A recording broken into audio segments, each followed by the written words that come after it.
Hello, everyone. This is Brother Benson, and I'm joined with the Good. Good, how are you doing? I'm very good, bro. Very fine.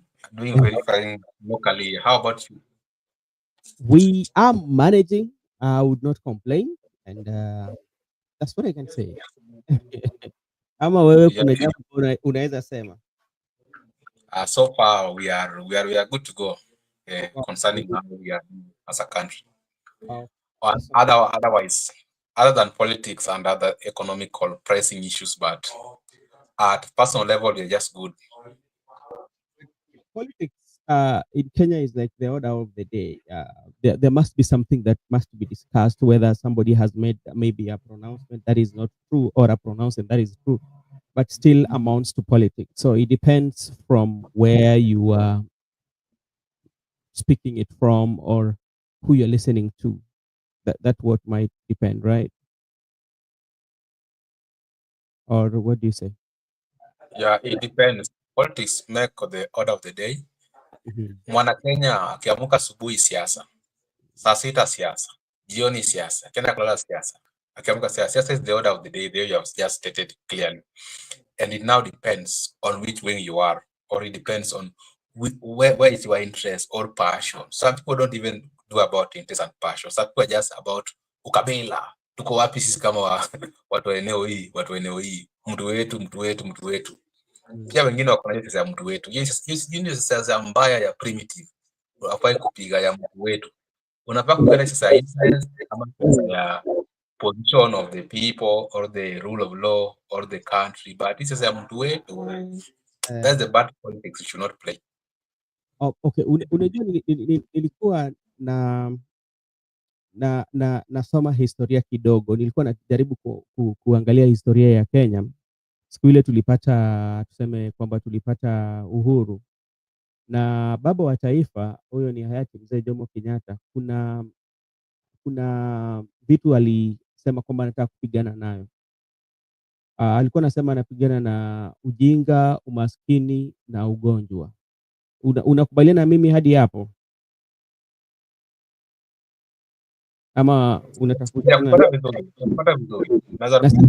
Nasema kuna vitu vitatu ambao rais mzee Jomo Kenyatta, hayati mzee Jomo Kenyatta alikuwa anapigana nayo. Kwanza alikuwa anapigana na ujinga, vita dhidi ya ujinga, vita dhidi ya ugonjwa na nini tena, ugonjwa na umaskini. Ya sawa sawa. So ilikuwa umaskini, ugonjwa na ujinga.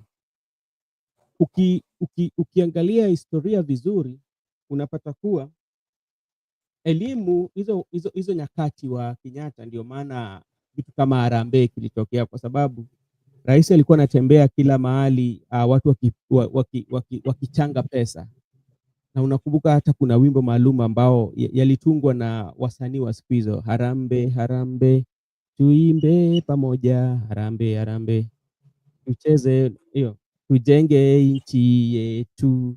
Unakumbuka hizo? Unasikia? Hayo ndio maneno ambayo yalikuwepo, na hizo ndio maana rais alikuwa anapigana nacho. Na hizo enzi walimu walikuwa watu ambao walikuwa wanaheshimika sana katika jamii. Kama wewe ni mwalimu, na ilikuwa ndoto na nia ya kila mtu kuwa kuwe mwalimu, ambapo ni tofauti na saizi. Ukiangalia hizo history ambao wewe uko nayo na ukaona, unadhani hizo vitu ambazo vitatu ambao rais alikuwa anapigana nazo tumepiga hatua? Hizo maadui Maadui. walikuwa wanaziita maadui. Maadui. Kwa Mwafrika kuna maadui matatu ambayo ilikuwa nakumbua Mwafrika. Moja za hizo maadui tulikuwa hapa ni umaskini, ujinga na ugonjwa. Hapo kwa umaskini bado tujafika hilo, bado tuko na maskini kama Afrika, bado tujamaliza hiyo vita ya umaskini. Hapo kwa ugonjwa yamezidi saizi, tuko na ugonjwa mingi sana. Tuko na ugonjwa, hata ugonjwa unaongezeka hata hapo wakati wa 1990 kuna ugonjwa iliingianga bila hatari sana, na mzee alifanya huko 1960. Sasa kwa maoni yangu ugonjwa bado iko na kuna vile watu ama serikali wamejaribu kuzuia ugonjwa, na pia kuna hiyo mambo ya create awareness. Alafu ujinga hapo nayo Rais Mwai Kibaki alijaribu wakati alianzisha masomo bure ile wakati aliingia mamlakani, na ujinga kuna vile imepungua kiasi, lakini kuna bado wale watu ambao wamekataa kutoka katika hiyo ujinga, na ndiposa tunasema ya kwamba Kenya saizi wajinga wameisha. Kuna upungufu ya wajinga Kenya hii, si kama kitambo. Sasa kuna hizi kabila bado watu kama ujinga imepungua, hatufai kufuata vitu kama kabila. Sasa nilikuwa nasema hivi, kwa maoni yangu au maadui kuna vile walijaribu kupigania na hao maadui, lakini bado ziko na sisi mpaka leo hii. Inaonyesha kwamba hawakufuata mwendo mzuri za kupigania hao maadui. Kuna mahali walikosea kwanza, na mimi nasema walikosea kwa sababu wakati walipokuwa wanapigania na hao maadui pia walikuwa kuna hapo miongoni mwao walikuwa watu wa ufisadi. Kuna wale walikuwa wanaendekeza ufisadi. Sasa huwezi pigana na maadui kama kuna wafisadi miongoni mwenu. Hao mafisadi wanazuia kujenga mashule, wanazuia kulipa walimu vizuri, walimu ndio wanatoa ujinga, wanazuia matibabu bora, na vile vile wanazuia ili watu wapate lishe bora, kupigana na umaskini. Ndiposa sisi kama Waafrika ama Wakenya bado tuko na zile maadui matatu ambaye tulikuwa tunapigania wakati wa ukoloni mpaka leo hii. Juu kuna wale wa viongozi waliingia pale, ndio basi tuwasema kwamba tukitaka kubadilisha hii Kenya lazima tupeleka hao viongozi wote nyumbani, tuanze mpya kama Wakenya. Tukianza mpya na watu ambao wako na mawazo tofauti kama wale waliotangulia, juu ni kama ile mawazo yao mpaka leo hii haijafanya kazi.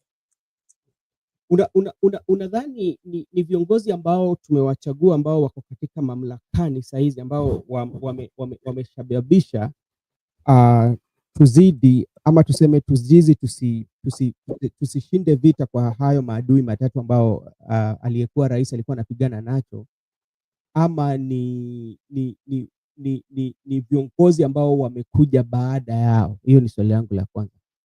Na swali langu la pili, ukikumbuka kwa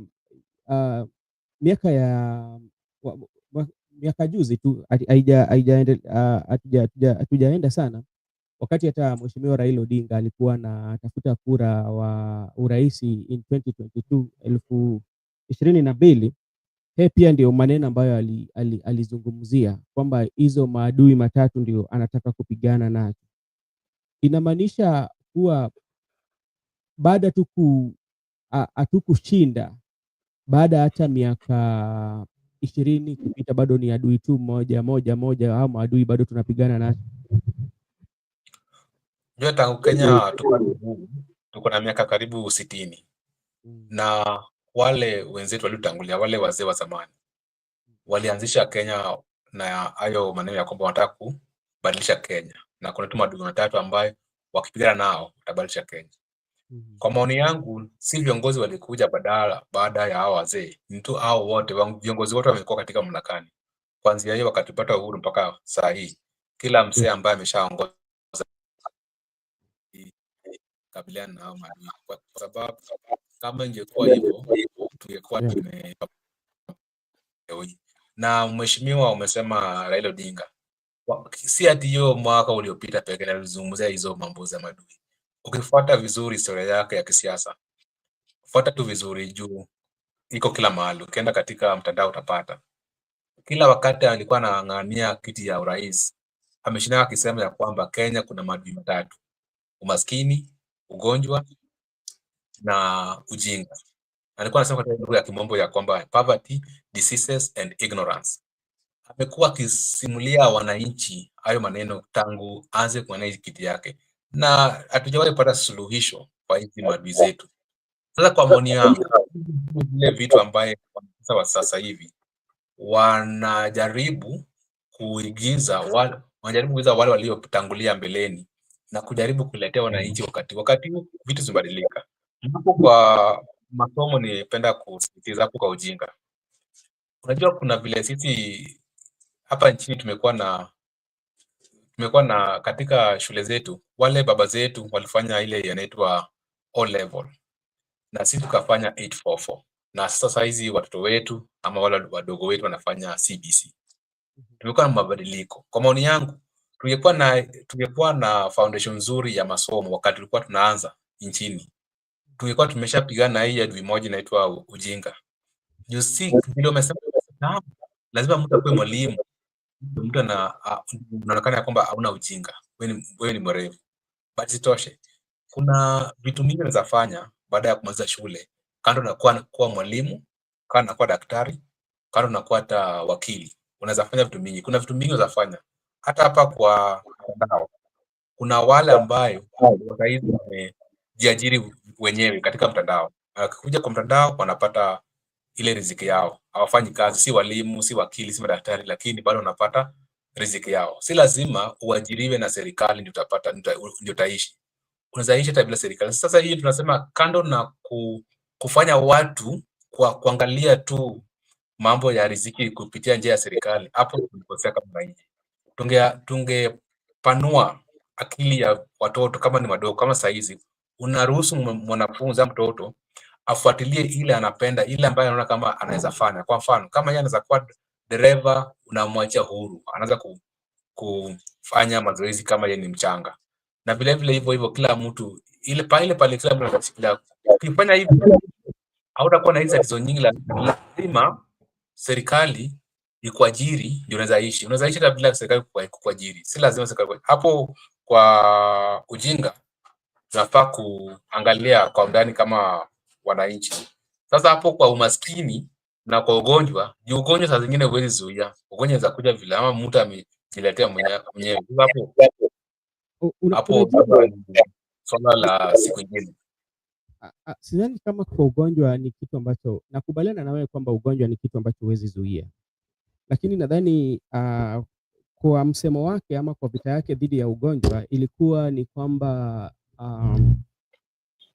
ikikuja mambo inahusu afya, lazima tuweke mkakati bora ambao wananchi wanaweza pata huduma bora sana sana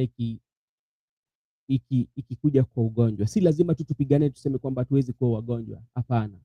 But ni mkakati ama mkakati gani serikali wameweka ili Wakenya wakiwa wagonjwa wakienda kutibiwa wapate matibabu yenye iko na thamani kwa Mkenya.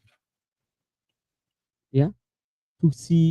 Tukienda hospitalini tusiambiwe kwamba hakuna madawa tuende kutafuta nje. Yeah? Ni kama ile mtu anaweza sema, kwa sababu najua kama ODM wanasema chungwa moja maisha bora. Sasa mtu anaweza kukuuliza maisha bora ni nini? Ukilinganisha na ukiongea mambo ya ugonjwa. So inamaanisha maisha bora ni kuwa Mkenya yoyote akienda katika hospitali ya serikali asiambiwe hakuna dawa. Hiyo ni maisha bora. Mkenya yoyote akienda ofisi yoyote ya serikali, hata kwanza masomo au hayo yote tu, lazima hiyo suluhisho itatuliwe, itakuwa maisha bora. Lakini bila hayo haiwezi kuwa. Na pia tukienda katika chama cha ambao inatawala leo, UDA, ambapo ilikuwa inasema kazi ni kazi, inamaanisha Mkenya yote akienda hospitali lazima afanye kama hizo mahospitali za serikali lazima zifanye kazi, ndio sasa kazi ikuwe ni kazi. Lakini kama zitakuwa zinafanya kazi, kama saa hizi unapata malalamishi katika SHA na SHI, na unapata kwamba nilikuwa naona kwamba wameandika mahali kwamba serikali wanatafuta, kuna mbinu mpya ambao wanataka kuleta, ambao kuchukua pesa kwa wale ambao hawalipi pesa. So kazi ni kuwa Mkenya yoyote akienda katika ofisi ya serikali asikose huduma. Ndio labda hizo ndio vitu ambazo mzee Jomo Kenyatta ni vita ambazo alikuwa anapigana nayo. na sioni kama sioni kama tumeshafika hapo. Hiyo vita yake bado ipo, na maybe kabla tujaenda kwa masuala ya leo na turudi kwa kizungu, mbona tu elimu hapo kupigana na ujinga, umaskini na ugonjwa, sana sana tukija kwa umaskini, mbona tu wale wako katika uongozini wanazidi kutajirika na wananchi wenyewe watajiriki wanazidi kuwa maskini? Na kwa sababu hii ni hapo nilikuwa nasema hii swala la umaskini ni swala ambayo ni ngumu sana juu. Sasa hapo inalingana na mtu. Mnaweza kuwa mmeajiriwa na kina mtu kwa kazi moja, lakini vile mtu anaweza kuwa tajiri tofauti. Si lazima kila mtu akuwe tajiri na lazima kila mtu akuwe maskini.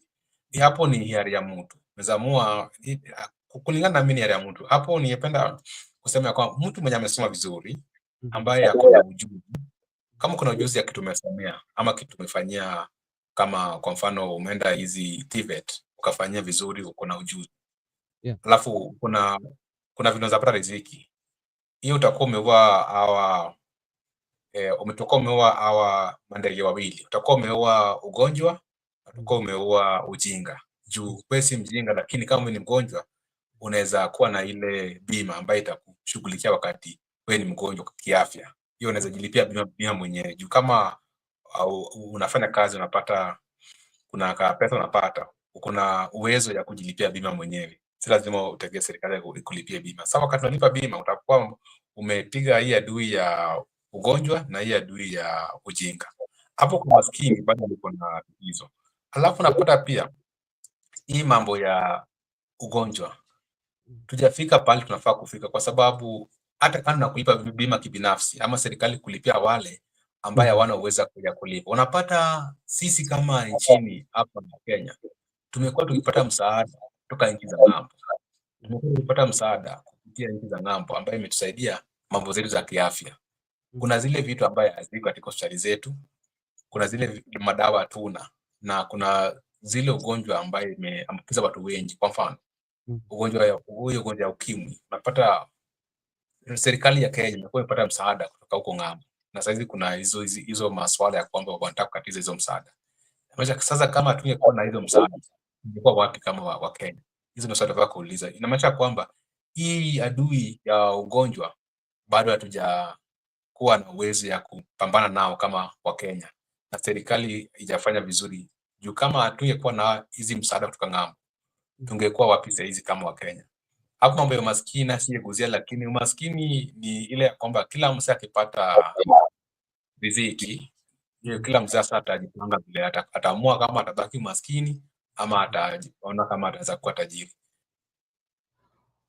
Unajua, tukiangalia tukikuja tu hapo katika ugonjwa, umesema kwamba umetoa mfano kwamba tulikuwa tunapata usaidizi kutoka nje, na naweza sema kwamba hiyo ni mojawapo ya nchi za Afrika kupigana na ujinga, kwa sababu unapata kwamba hatujajua kujitawala sisi wenyewe na kujisimamia, kwa sababu ukiangalia nchini ambao labda tunapata msaada kutoka kwao, au wako na magonjwa mengi sana ambao sisi sana sana unapata kiafrika hatuna, lakini kwa sababu mfumo ambao wanatumia na teknolojia unapata kwamba wanajaribu kuzuia magonjwa wao.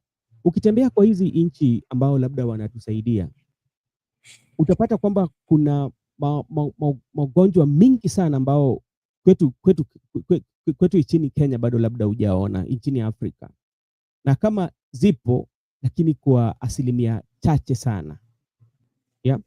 Ukikuja hapa tuseme kwamba kuna hii inaitwa ugonjwa wa tuseme kwamba autism. I don't know whether you've interacted with somebody with autism. Those who are in the autism spectrum, hizo bado ni ugonjwa, and they know on how they deal with it. So sometimes I think, as the president, former president said, we've depended so much. We have depended so much on kusaidiwa mpaka tunasahau kujisimamia sisi wenyewe. Hiyo ndio sasa labda tuseme kwamba ilikuwa inapigwa tuseme kwamba ujinga. Kuna vitu ambazo sisi tuko na uwezo, lakini kwa sababu tumesema kwamba sisi hatuwezi. Ni kama ushawahi panda gari ama upanda daladala, alafu mzungu aingie kwa gari, nini unaona inatokea? Mtu anasimama anamwachia akae. Ushawahi ona kitu kaa hicho? Sijaiona. Mi kwa muda mingi situmiaji magari ambayo watu wako mingi. So, magari za umma. Ukiangalia historia ya kitambo, unaweza pata kwamba mlikuwa mko kwa daladala, tuseme hivyo, alafu labda mtu kutoka Ujerumani, Amerikani ameingia kwa gari, utapata labda Mwafrika anasimama anamwachia kiti, anamuonesha heshima kwamba ni heshima, acha nikupatie. Hiyo ni vile tulilelewa. Kuna vile walilea Waafrika. Kuna vile walikuwa wanataka ati mtu ndiye akufikirie ama wanataka mtu ndiye akupatie mwelekezo, ambayo sasa tunasema tunapinga ya kwamba kila mtu anafaa kujifikiria na kila mtu anafaa kujiamulia. Si ati wewe watu wamekaa sehemu wanakuambia wewe kama Afrika, mzungu akija katika gari unafaa kusimama. Sasa hizo ni ndio maana sasa nakwambia hiyo sasa, hiyo mfano nimekupatia ndio inakaa kama nchi zetu, ni kwamba tumetegemea sana usaidizi kutoka nchi za nje na sisi hatufanya utafiti. Hata ukiangalia wakati COVID ilitokea, nchi za nje zilifanya utafiti kujua ni nini wanaweza izitibu aje, lakini sisi tulikuwa tunangoja hao wenyewe wakuja watupatie. Hatukufanya utafiti sisi wenyewe kama wenyewe, na tuko na we have very good labs. Nobody did that research, but we are still waiting. And even the vaccination that came into the country, not the ones that we have. Does it mean that we don't have doctors? That is one. Secondly, most of our good brains, the brains that this is what we call the brain drain. Yeah. The brain drain is those who are well educated, we export them out of the country. And they're the people who sometimes you find are doing this research and coming up with all this that we say that is Africa. Anyway, that's just a by the way, Mr. Miguda. And let's come to the Today Show. We are talking about Kizza Besige. Today he was in court, right? Today was presented in court. Yeah. And what were the outcome, or what are the resolutions? Kizza Besige, the resolution first, there was Justice Beatrice. Justice Beatrice gave a ruling that from now henceforth, no civilian will be charged in the court martial. That is the Ugandan state, because there was absolutely no reason of taking a civilian through court martial, and there's a civil court for the civilians, whatever the crime they have committed. And you understand, even the civilians can commit capital offenses. For instance, if someone has been charged with a capital offense like murder or treason, in that case, treason or manslaughter, you can go through the process. In the civil court, there's no need for you to be taken through court martial. That court martial is just exclusive for the military people. And that's the distinction that the Lady Justice Beatrice pronounced today, that from henceforth, the guy, no civilian should be charged in a court martial. They will be charged in a civil court. That's one of the reasons. The second solution I had is that Kizza Besige now, he went for the bill for the bond to be granted. He went to seek for bond, and I think the bond is still in the process of the quest for the bond. And next time when he will be presented in the court of law, he will be granted bond so that he can continue the case as he is at home. Because at that the stage of the mass person, the dignity of the person, he should not be held in custody, and he has that right to bail and right to bond as he waits for the case. Okay, thank you so much. And that is the one for Kizza Besige. And now, when we talk, let's just have a conversation around Kizza Besige. And you know what transpired to Kizza Besige and led to where he is today is because he came to Kenya in the book launch of Her Excellency Martha Karua. But on the street, he was abducted. Later, it was found. The news came out that he was in the military camp. And when you look at Kenya as a country, because this is happened in the Kenya state, um, and if something, if I'm not calling for something, but if something have happened out of how will Kenya react? Will Kenya be blamed for it, or everything that is happening right now? Let's not think about anything, but right now, the Kenya as a country is being blamed for it. Yeah, Kenya can be blamed for the all the activity that has taken place, because there are some laws which have been violated. International human rights laws have been violated. Diplomatic treaty also has been violated, because we understand Kizza Besige he belongs to the Uganda state. Kenya is a different state from Uganda. Kenya subscribes to the international human rights law. The international laws form parts of the laws of Kenya. So when a person is seeking an asylum into your county, into your country, you need to give that person a refugee status. You need to register them as a refugee, because he's running away from persecution, the political persecution. Currently, what he's facing back at home is more of a political persecution. So if somebody is running away from the political persecution to your country, you need to give that person a refugee status, an asylum seeker. There is no need for you to go ahead to an extent of abducting that person. And that is, there's a certain principle of the international human rights law talk about non-refoulement. Non-refoulement state, you don't need to take somebody back to his home where he was running away because of persecution. You don't have that right. Once someone has run to your country to seek refugee status, you don't take that person back to the country against that person's will, because it is protected under the international human rights law. At the same time, the Kenyan country and the Ugandan country, they share what we call diplomatic relationship. There's that treaty between Kenya and Uganda. And there is how we operate as different states under the East African community. And there is no need for you to take somebody back to the home where he was running away from persecution. And you understand that there is that status that protect that person, unless there was extradition, that there was a demand from that Uganda government, and there's a collaboration with the Kenya government, the person can be taken back. The international rights laws has been violated, and also the diplomatic relationship between Kenya and Uganda has also been violated. And this is not the first case, because there have been even abduction. There was this girl called Maria from Tanzania. Yeah. He was also abducted. That is violation of the international human rights law. And Kenya and Tanzania are different states, and all of them must subscribe to the international human rights law. And it's not enough. We had some people who came from Turkey. They were also asylum seekers. The four of them were running away from persecution, but they were deported by the Kenyan state, even though the Ankara voice, the capital city of Turkey, made a statement that they wanted extradition of those people. But you cannot do something against someone's will.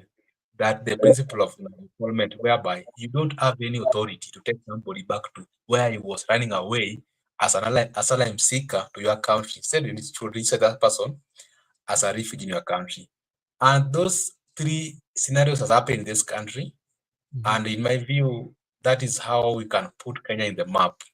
And those are one of the reasons that could lead to the people vote the way they voted at the AUC, because of certain action in the country. And currently, there's also another developing story about Kenya and Sudan. Yes, yeah, I saw that too. And now, before you talk about Kenya and Sudan, and and hey, Makobura, how are you doing? Yes, good evening. I'm doing good. I hope you're also doing good over there. We are doing good.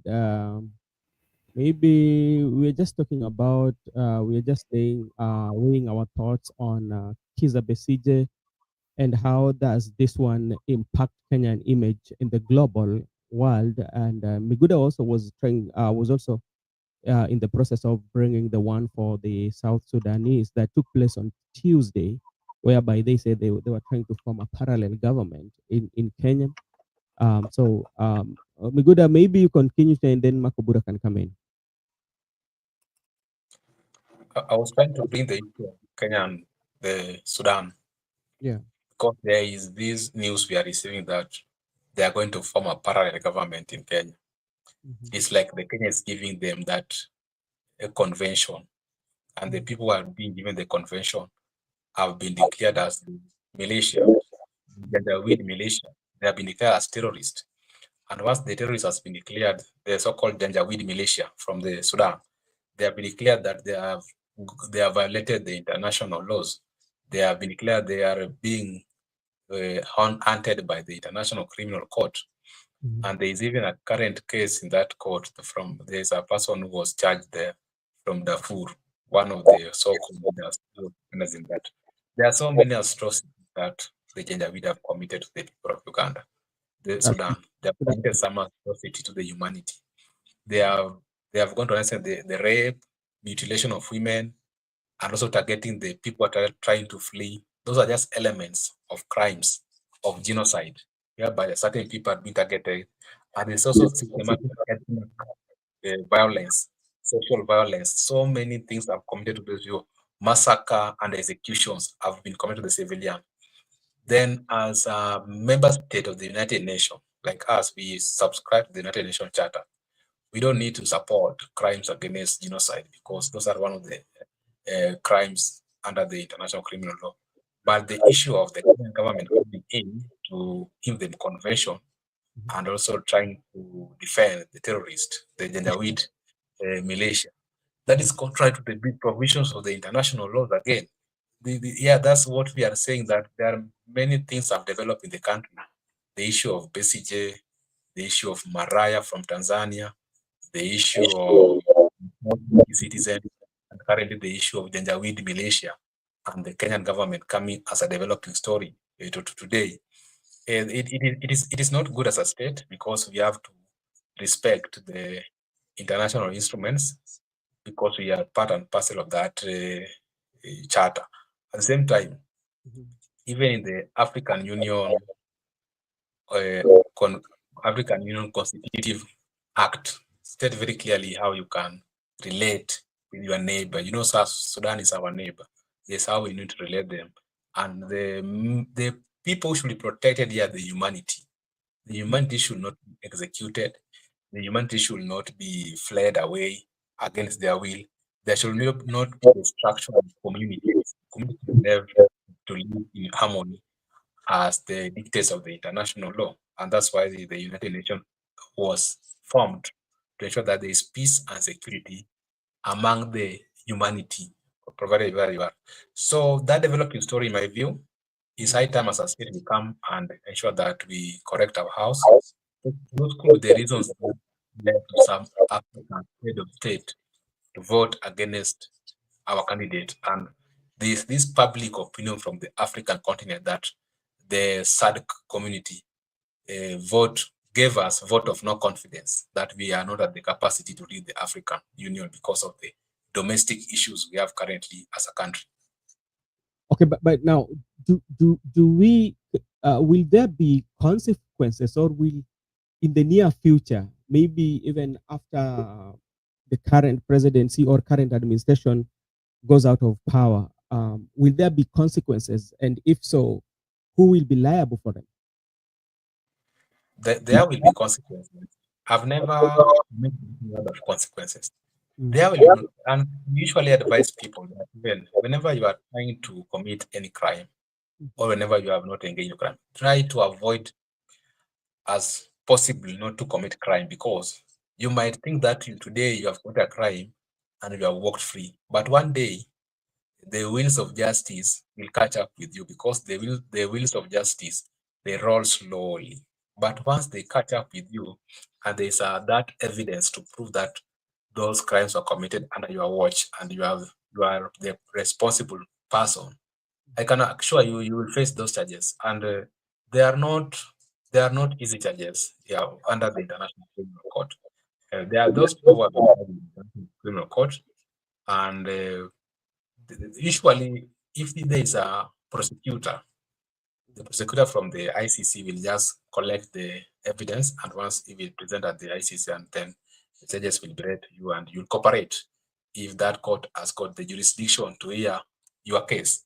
In my view, there will be consequences, and there can be consequences. Therefore, we should avoid them because consequences are dire, and we should not go into that. We should just avoid. Let us just try to avoid these issues of violating people's rights because they are not. They are undermining the Bill of Rights. Okay, thank you so much. Makobura, how are you doing, sir? Niko salama, nashukuru. We were just having some conversation about around Kiza Besige, and we are just asking ourselves, like, as a country, with what Besige is going through, can we take a blame as a country for that? I think what happened to Kiza Besige, especially when he was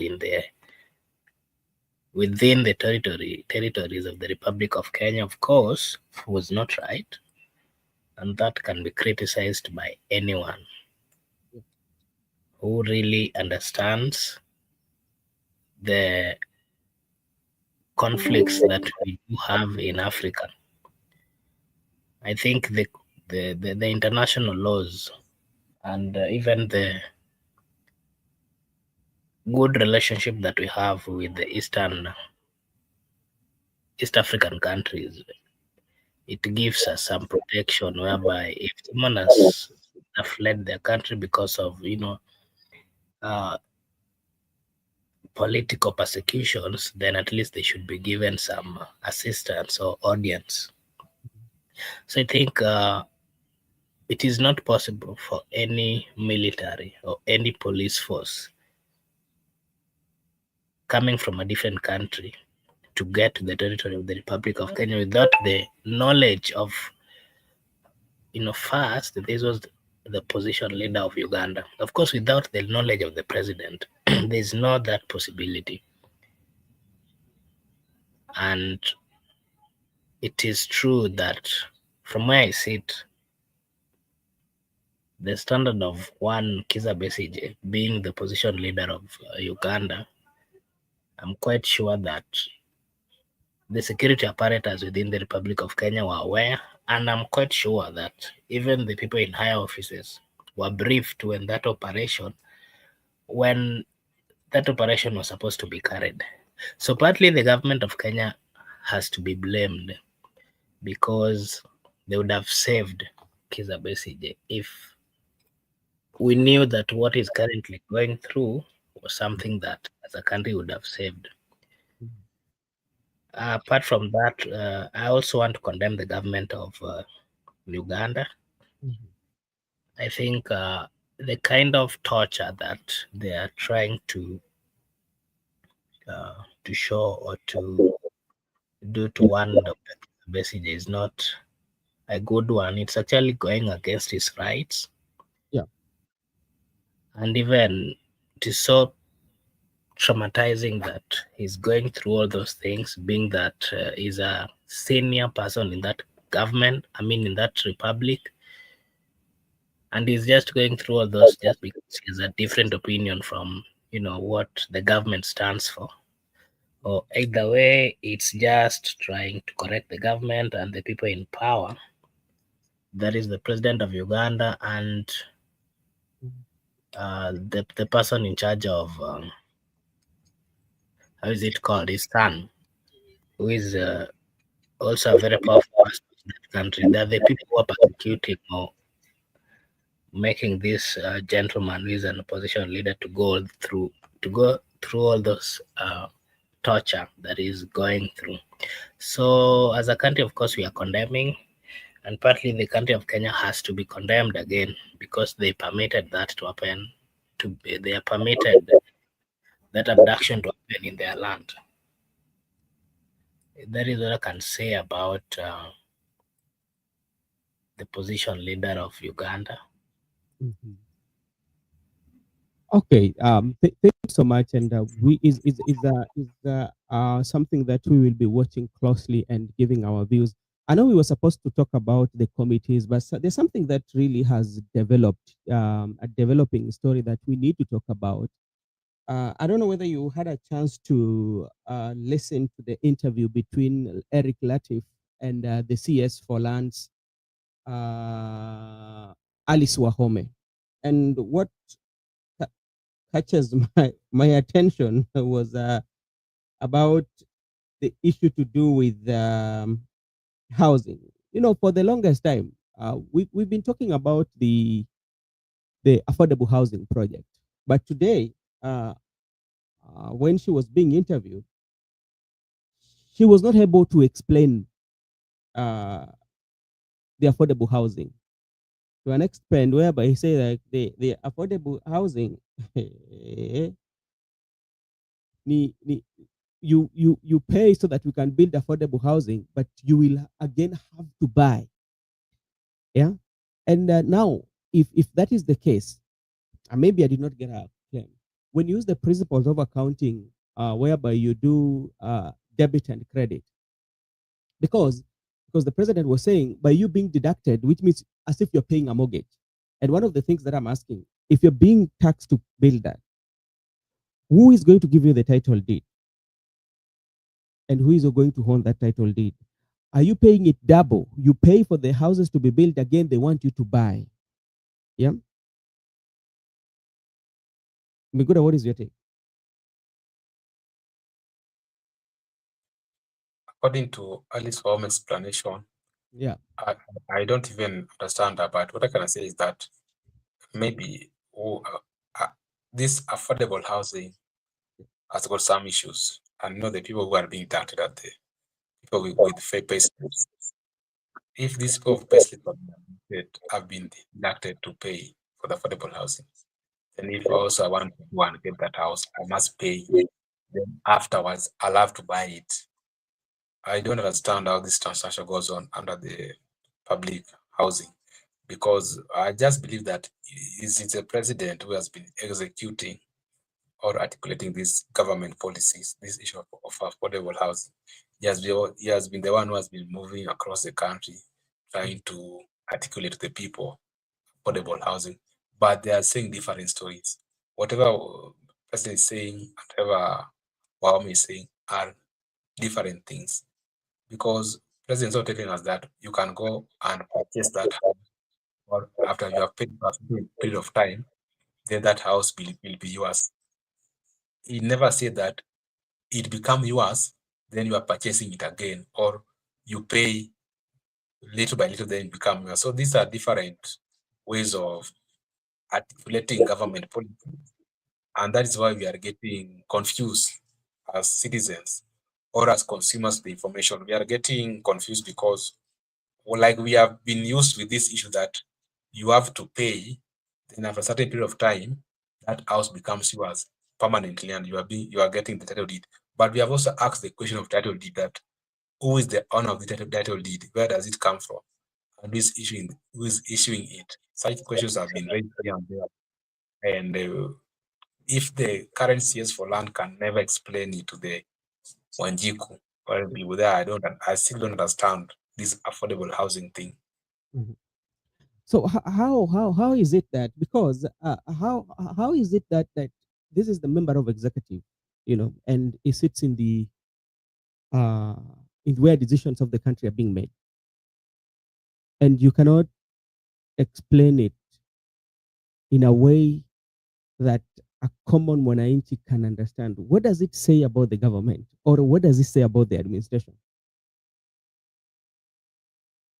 The administration, I just believe that these CS, the people in the cabinet, are being micromanaged, and the only person who is fully in charge or who has consolidated the executive is the president.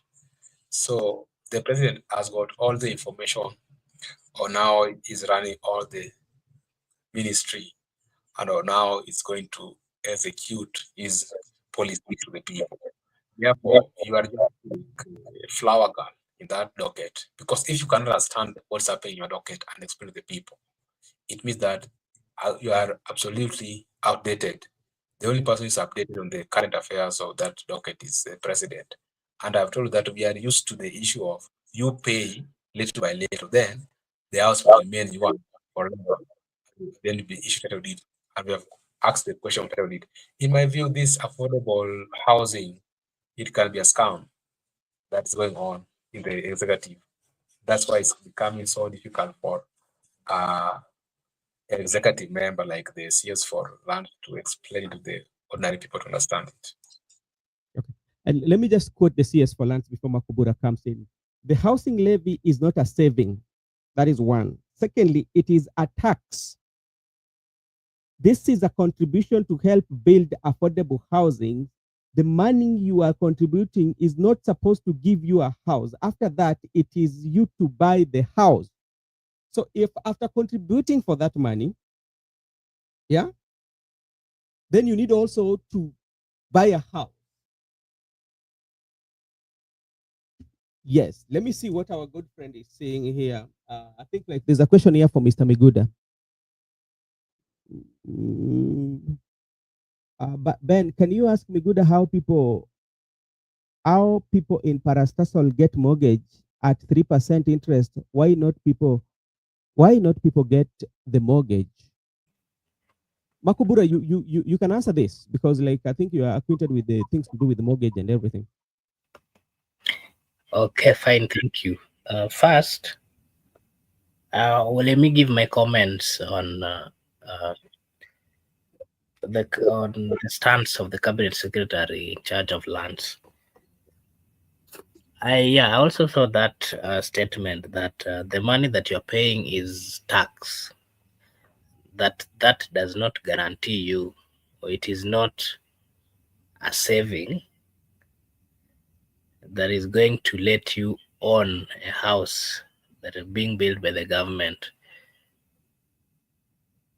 But again, according to her, she said that only if you're saving within that platform called Bomayangu, that is when you'll be able to get access to these houses.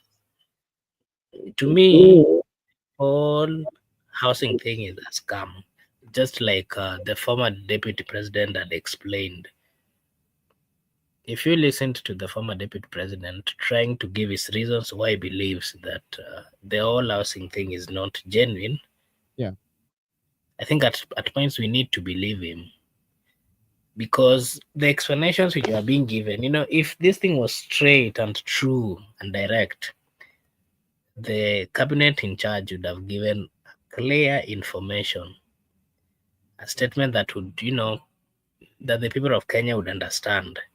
But if you watch, or if you saw, I just saw a bit of it. The kind of, the question that was being asked and his response, that clearly tells you that they're just being micromanaged in that docket. She's not aware of everything about this about this housing, whatever. So these are scams that we, the people of Kenya, we need to get prepared for, and and maybe take a stand, so that we get to know what is really happening in our government. Yeah, so there is a question here from Ben. Can you ask me, Miguda, how people in Parastatal get mortgage at 3% interest? Why not? It is true that more of parastatals, they are being given mortgage loans at a rate of 3% up to around 6%. But normal wananchi, they are given mortgage at a rate of 9.5 or 9% with a repayment period of up to 25 years. The reason being is that these parastatals, from my understanding and the interaction, I have some knowledge about these mortgages. So from what I know is that this parastatals pays part of the money. Others are saying that there's a part of money that they contribute, and then there's a part of money that they contribute to the government. Others are saying that there's a part of money that they pay for the government, so that the government, they consolidate. Actually, that is the term that I once heard them use, that they consolidate the money and then they use to reduce the rate. So partly they pay for their employees, so that when now the employees are interested in these houses, they are given at a lower rate. Okay. Makuburi Dan, I just want to clarify something with Kibogong here. Douglas, our good friend, is asking, Ben, you pay roads levy, you pay railways levy. Do you own those railways? No. But now, there's when you come to affordable housing, one, based on the information that we were given by the president in the initial stages, it was that these houses are going to be owned by the people. And when it comes to also housing, the government should provide housing in a very developed, if you're in a developed areas or a developed countries, you will find that the government usually build these houses. And when they build these houses, they don't let people buy those houses. You rent them. They rent them, you pay them a fee. They act as a revenue. And the government will always have the title deed. You know. But now, if you are building a house, one, you have to know who is the owner of those lands. Yeah. And if you're paying mortgage is quite much different with the levy. Yeah. So when it comes to housing, it's quite much a different matter, because Kibogong, let's say today, I just want to give you, let's say today you want to acquire or secure a loan. One of the things that you will be required to have is a security. If you have a plot or a piece of land, you will put in your certificate of lease or certificate to secure that loan, and it will be charged in the bank until you pay that loan. Yeah. But let's come to the houses of government. You know, right now, let's say it is apartment. Yeah. It is apartment. You are buying, whether if you've paid for levy or you've not paid, now you're buying it from the government. One, after buying it from the government and you are having this apartment, will they give you a title to show that you are the right ownership of that land or right ownership of that close? Because you can have like what you call sectional title, especially if it is apartment. You have like a house on top of another, you share the parking lot. Will you get that sectional title, and will it be on your name? So if it is on your name, you can secure a loan with it. But do you think this one is going to be possible? Those are the questions that people are asking, you know. Yeah. Then in the principles of accounting, you know, you pay the tax. Remember, these plots are built on the public land. These are not lands that are not, these are public land. Yeah. So which means the government is making profit twice. It taxed you, then the same time you buy it. So that is abnormal profit. Yep. So that is there. So I think it's something that we should have a conversation, and maybe the president can come out in public and explain to people more, because as it stands, even the CS for lands, she was not aware of what she was saying, because that one contradicts everything that the president has been saying. I think whatever you've explained is quite clear, and the truth of the matter is those are the real questions that the people of Kenya are asking, and most of times the people of Kenya are not able to find the president so that they can ask these questions direct. So the representatives of the government, led by the cabinet secretaries, they are not really giving an explanation on these questions, and that is the worry that the people of Kenya has. And that is the reason why even the whole housing thing is not clear to the citizens, and that's why people assume or people see it as a scam, and part of them, if you try to follow, to ask yourself these questions, if you try to ask the relevant people, they're not giving these answers. If you remember the PS was also in charge. When he was being asked those questions, he was fully not aware. Hinga. It's called Hinga, I think so. Yes. And we are not, there's no problem. You know, we are Kenyans. These things involve money and involve tax. And these are the money of the people of Kenya. If we ask these questions, no one is really coming out to give us answers to these questions. So I fully agree with the people of Kenya. And the questions that they are raising are very valid questions, and they are questions which really make sense. It is upon the government to come out. And from where I sit, I think the president should not come out to clarify anything. But from what we've seen, the representatives of the government have never come out to just give an explanation. Yeah. There's a question here from let me before you do that, and let me help Kibogong. Kibogong, let me help you, my brother. Now, when you want to buy a place, or when you want to buy a house at 3 million, one of the things that dictates the price of the price of a property. There's so many things that indicate. Let me give you. When you do valuation, you come out with 3. There's what we call open market value. You know, the open market value is not statistic, is not static, it's elastic, it varies. And how do you get open market value of a particular property? One, you can get the value of that property based on a particular property that was bought in that area. So that one will give you the open market value where you should buy that plot. It doesn't matter where it is. You can get a plot in rural area, which somebody is charging at the open market value in that rural area is 3 million. Yeah. But since the open market value is not stagnant, is elastic, it depends with the buying seller, buying buyer.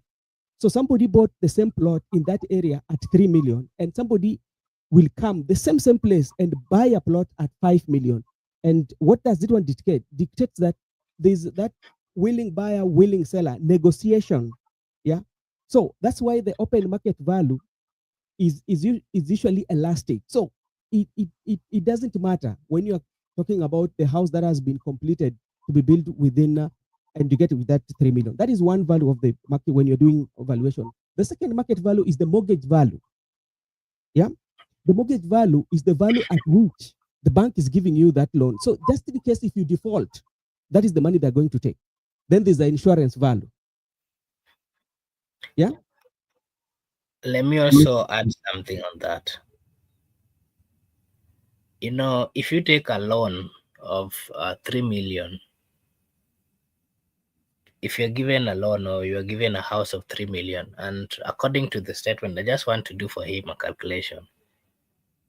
Currently, the rate that the mortgages are going actually 9.5. So if I do a math with my calculator here, let's assume that you're taking it with an interest of 9.5. And according to what he has written here, you're paying it within 30 years. That would come with a monthly payment of 25,000 every month. Does it really make sense that you're going to pay 25,000 for 30 years?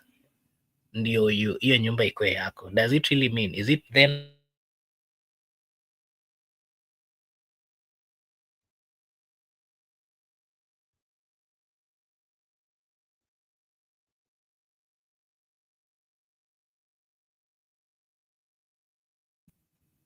Hey, Makobura, you stuck? I had. Sorry, can you hear me? Yes, I can hear you. Yes, I was doing that calculation so that my brother here can see the sense. Banks do give these loans if you are interested in owning these houses. And I can tell you that the rate is 9.5 and 9%. And this is how that calculation is done. If you're taking it, for example, for 30 years, the same way here, my brother Douglas has mentioned here, with the rate of 9.5, you're taking 3 million for 30 years, you'll be paying 25,000. Yeah, 25,000 every month, meaning your yearly payment would be 300,000, and the total payment that you'll pay is 9 million. So there's actually an interest, total interest that you'll pay is 6 million. So the question we're asking here is, the government is saying that this thing is affordable. How many people in the Republic of Kenya? Remember, even if you're earning 25,000, you do not qualify to get these houses. Because remember, there is their third rule by the government. You cannot take more than their third of what someone earns. So it does not make sense. This thing is not affordable. It is for the rich. It is anybody who is earning less than 50,000, actually, maybe from 50,000 and above. That is the person who can maybe afford this. But the question you're asking is, how many people in the Republic of Kenya earn 50,000 and above? So in short, and for example, 3 million, according to what this government is telling us, you can get two bedroom or 3 bedroom.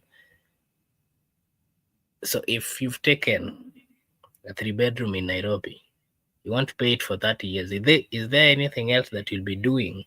Because that's half of your salary if you're earning 50,000, or if you're earning 60, that has gone. Meaning the only amount of money that is remaining, you can commit it nowhere. It is just for either the basic needs, and there's no any development that you'll ever get within that whole period.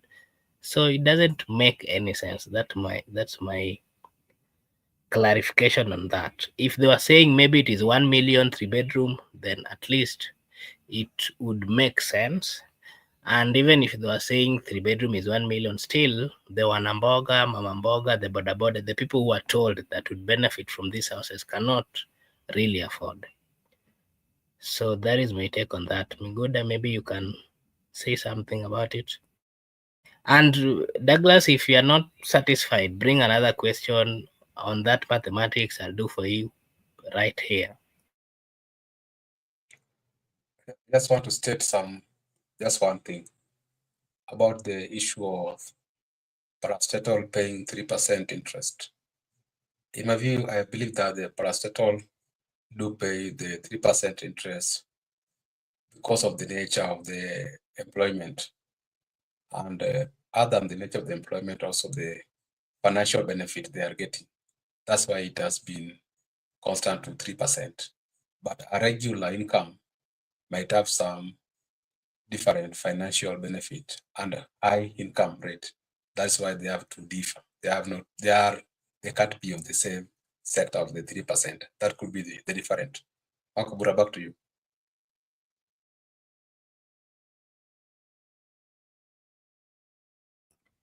There's a question from Douglas again. He's saying that how much does one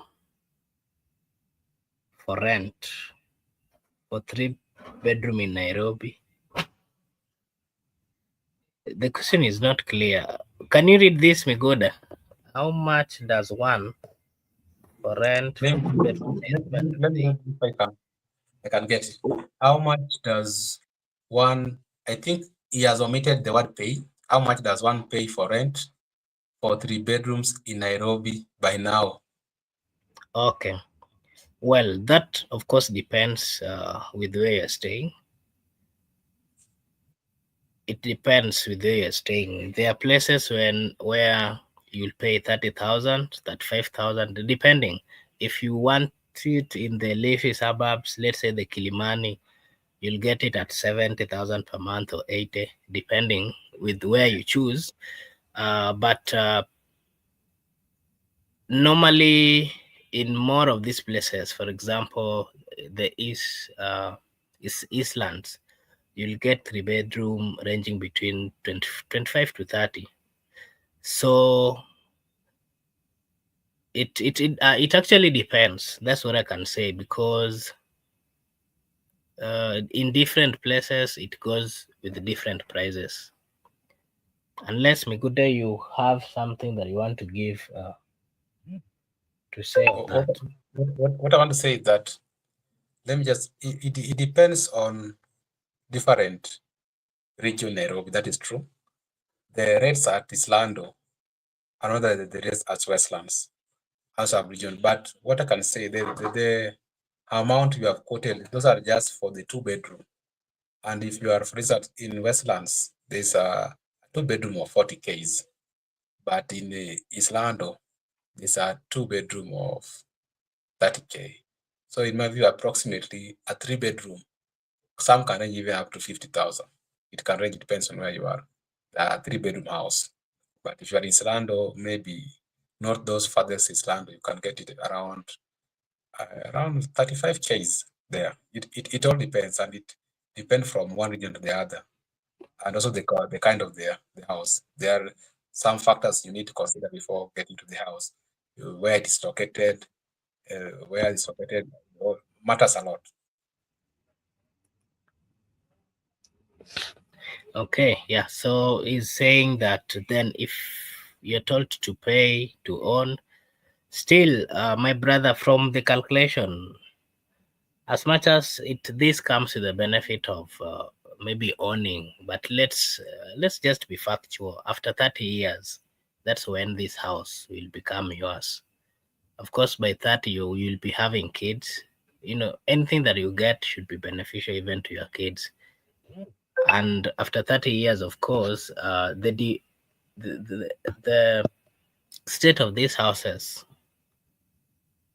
you can't tell me that they would be fully still in good state. And remember, these houses which are co-owned, normally they're not well taken care of, especially these things of that the government is involved. We've seen there are so many houses that were built by railways along Jogoo Road. They are owned, of course, by the railways. If you go there and see the states of those houses, of course, some of them were built 25 years ago. You can never even want to stay in those houses. So that is my take. Partly, in short, what I'm saying is that these things are overpriced. Instead of selling a government house at 3 million, of course, that is the market price so far. It does not really make sense. If the government was really sorting the issue of housing shortages in Nairobi, then they would have reduced this to maybe half. Because remember, it's the people of Kenya who are paying for these houses to be built. So you cannot come out to start, selling a house, 3-bedroom at 3 million, and it's an apartment. If you go to Kangundo, you can buy actually 2-bedroom on. You own the title deed, your own compound at that same price, and you have full control of that house and the compound. Does it really make sense that you're going to buy an apartment built by the government at 3 million? It doesn't make sense. So what I'm trying to say, in short, Douglas, the pricing margins that they're using is not really favorable to the people of Kenya. Remember, if you're going to take this house, for example, just the same way I've told you, the rates that would apply is relatively 9.5 with the calculation I've done for you. And actually, 30 years, you're paying 25. There is more, if you're earning 50,000, you're paying 25,000. Is there anything else that you're left with to do any development?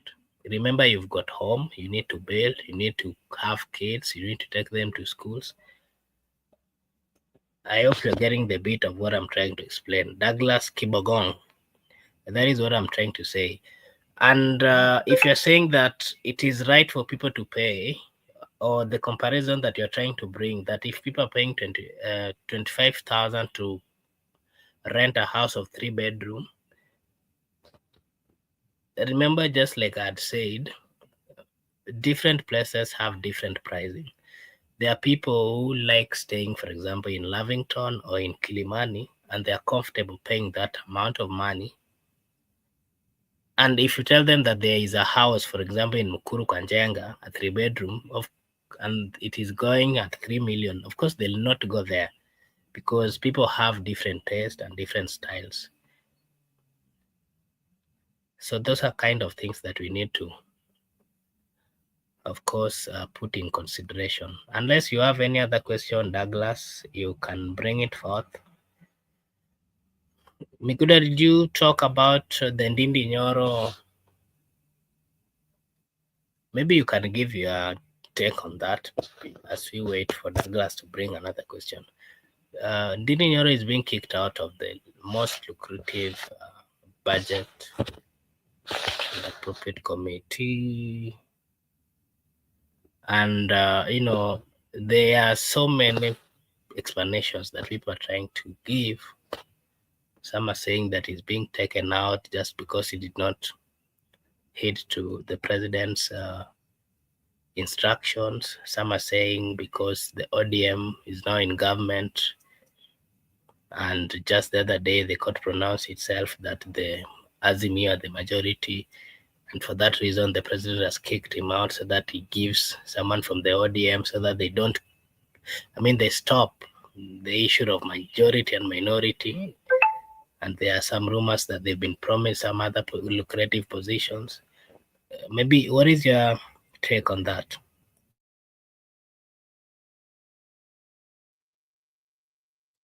The Kiaru lawmaker Ndindi Nyoro is facing some challenges right now with the lucrative docket of budget chair in the National Assembly. National Assembly is independent and should be distinct from the executive. They should operate independently. And if there is any issue with the Kiaru lawmaker, they need to sort it out as the legislatures, not the executive should not interfere with the independence of the legislature. There is that separation of powers and independent of the legislature, and the legislature should sort that issue. In case, the reason why I'm saying that, because there are grounds for removing a chair from the committee. How do we remove a chair from the committee? You don't need to remove a chair from the committee because there's an order from the executive or there is any other person wanting to go out. There's standard ethics. And if he has not committed to the standard ethics as per the provisions in the Constitution, there is how it should be impartial, it should be neutral, it should be nonpartisan, because you understand that he controls the budget of the entire nation. That budget committee, he decides on the nation's budget. He doesn't decide on the Nairobi budget or Kisumu budget or Mombasa budget. That budget is for the country. That's why I talk this of impartiality, neutrality, because out of those 290 members of parliament, they depend on him, the issue when they want to carry out the budget of the constituencies, because there is how he can do when it's not impartial. He can allocate more funds to other constituencies than the other constituencies. It should be equal. And there those issues has been raised, like the other time that Kikuyu constituency alone was granted like 2.9 billion for roads, while other constituencies, they were never allocated any amount for roads. Those are the issue I call standard ethics. That one, on those grounds, it can be removed by the federal legislatures independently without the interference of the executive. But there is also, in my view, there is conflict of interest in that docket. Because to understand, Ndindi Nyoro never participated in the impeachment process of Rigathi Gachagua. Actually, he was absent. So he never voted yes to impeach Gachagua. Politically, the current force of Gachagua can view that legislature as an ally to Gachagua. And if is an ally to opposition leader or someone who is in opposition of the current status quo, because you cannot be an ally to someone who is opposed to the policies of the government, then you want to be the budget chair of that very government. In my view, can't work, because you need someone who there can be conflict of interest. Maybe the Rigathi Gachagua can influence the decision making of the budget, and he is outside the government. That can bring the conflict of interest that an ally to the budget chair can influence some decision making into the House, and if in case he influence decision making into the House, he can sabotage the government outside the government.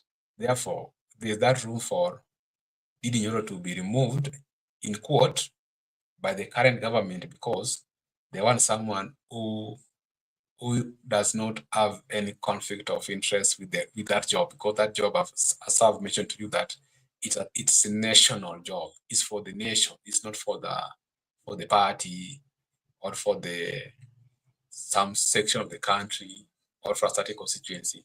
It's not like a political party position. It's a national position, and that could be the reason why maybe there's that rumors that they want to kick him out, because currently they are viewing him as someone who is subscribing to Rigathi school of thought.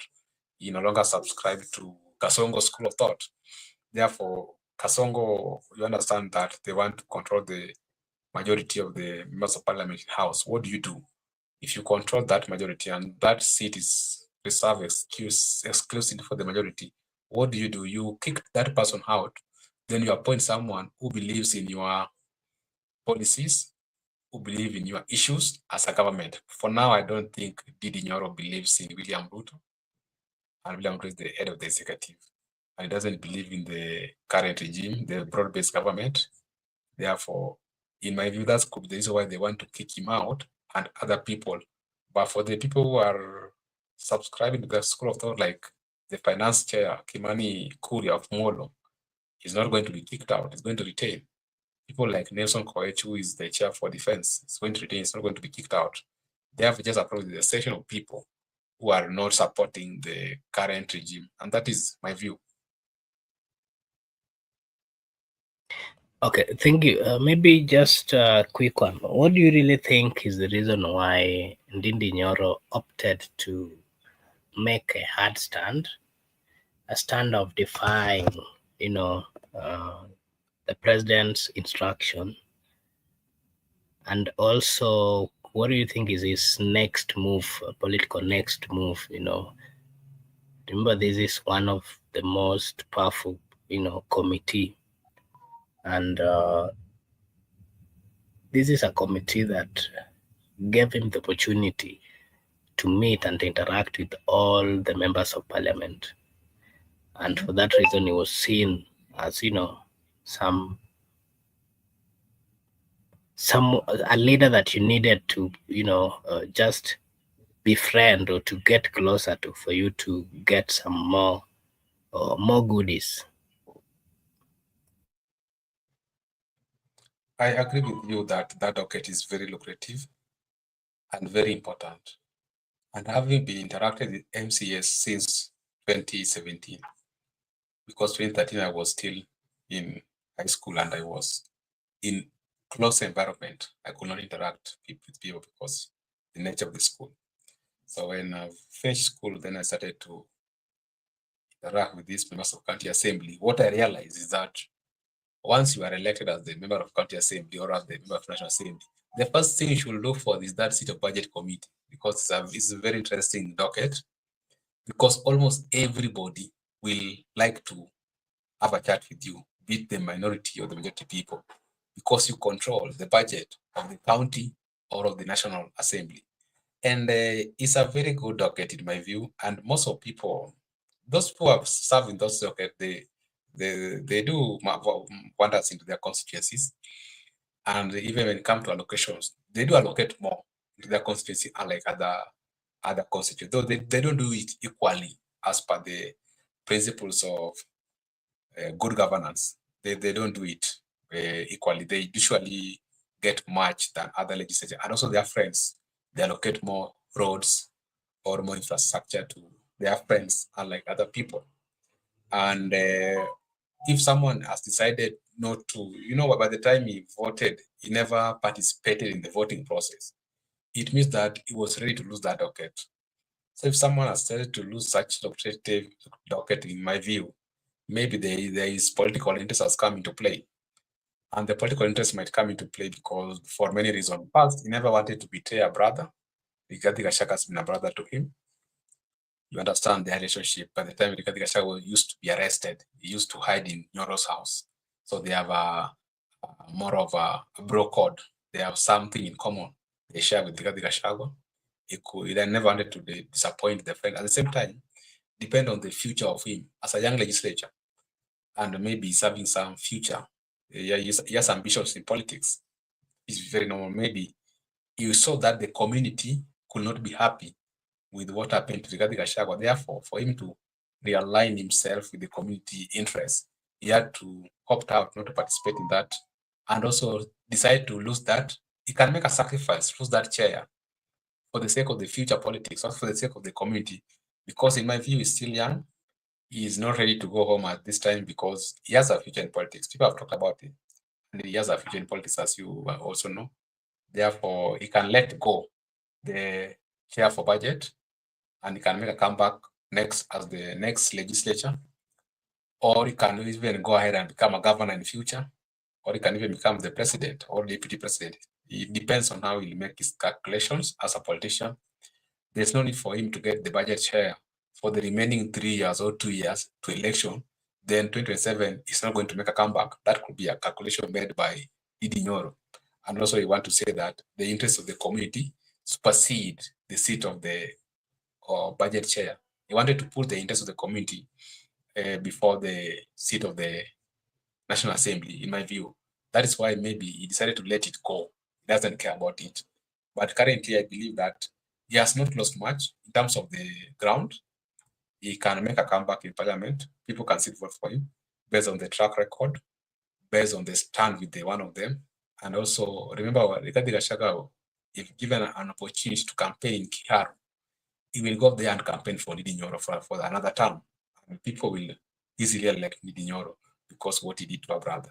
Those could be some circumstances based on that alignment, whereby he looked beyond the seat. He looked beyond the seat. He looked at the community. He looked at his own personal interests, and also he foresaw the future where he want to go as a young legislator.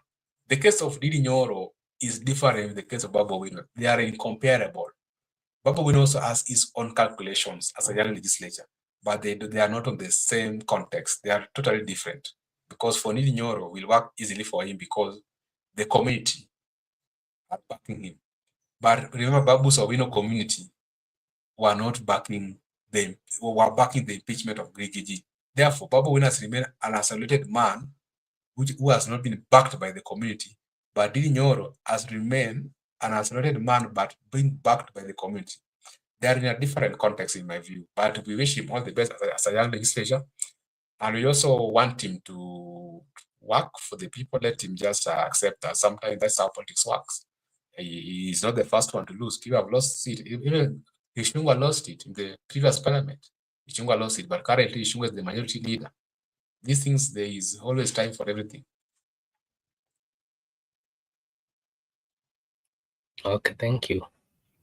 To our viewers, this is Brother Benson Media. And here we say that your opinion counts. If you're new to this channel, kindly like and subscribe to the channel because if you do so, it is a way of supporting us and we'll really, really appreciate. Douglas Kibogong, I think, I believe you got the answers of the questions that you had asked because I've not seen any other question.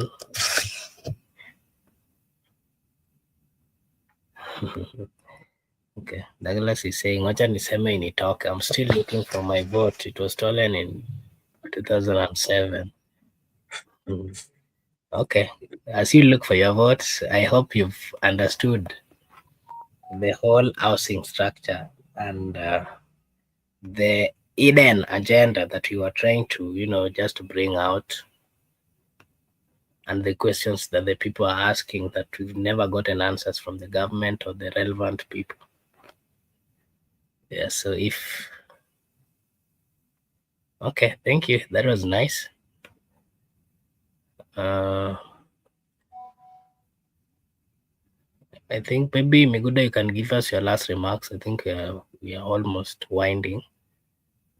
We've tackled everything that we were supposed to. If Douglas is looking for his vote, which was stolen in 2007, the chairman of Electoral Commission by then, Kivuitu, already is dead. I don't think he can get that vote. Let him just adjust. And there are so many elections to come. There are so many elections. We just participate in the one, and we hope that the next election, the vote of Douglas Kibogong will count. His vote will elect the next president of the Republic of Kenya.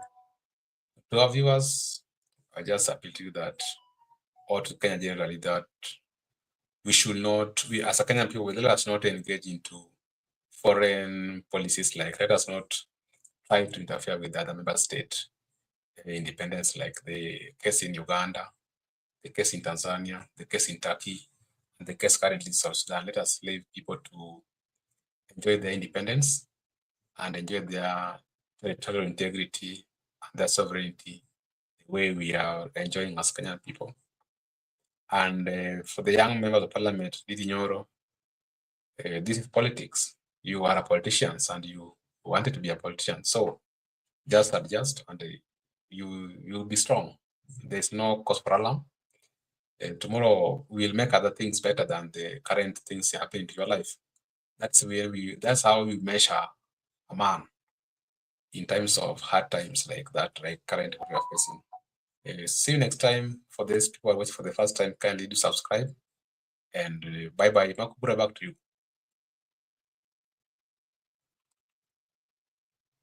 Okay, fine. Thank you. That was nice. I want to take this opportunity to just say a big thank you to everyone who joined the show today. We are very much grateful, and we hope that you'll join us tomorrow. Douglas Kibogong, thank you so much for consistent engagement at the comment section. We appreciate. Brenda Obedi, thank you so much again at the comment section, and everyone who joined. We appreciate the fact that you took your time to be with us this evening. I just now want to take this opportunity to wish you all a blessed night, a blessed morning, a blessed afternoon,